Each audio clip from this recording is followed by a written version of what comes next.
Right. Yeah, you know, I have to admit, we thought of a lot of different ways to open the building. Originally, we were going to open the building with Chris Stapleton and a sold-out crowd for that. When that went away, our hope was to open the building with a Texas Rangers with our first home baseball game.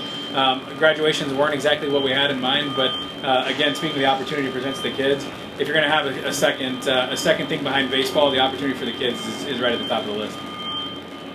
We're really excited to welcome a lot of graduations, give a lot of seniors an opportunity to come into the building and to have a formal graduation. In order to make sure it's done safely, we've worked extensively with the city of Arlington on what that process looks like.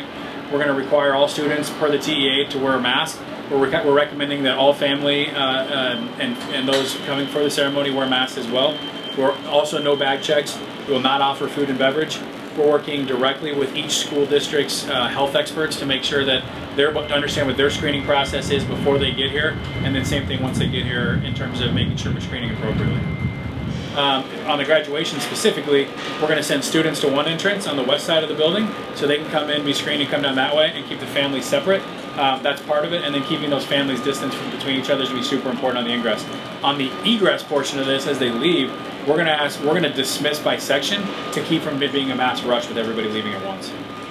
Depending on where they're seated, the students will sit in the bowl, in the lower bowl here, these kind of first two sections, all the way around to the foul pole. Actually, if you look in the seats here, these cones in this first section represent where the students will sit and how they'll be socially distanced. And then if you go up to the next section, a little tougher to tell from down here on the field, but that's going to depict how the families will be seated in groups of 5 and how we've kept them socially distanced. So they'll come from their seats and they'll go either down to the right field or left field foul pole, come through our dugout clubs, and then come across home plate where they'll be recognized, they'll be up on the video board, and then they'll return back to their seats.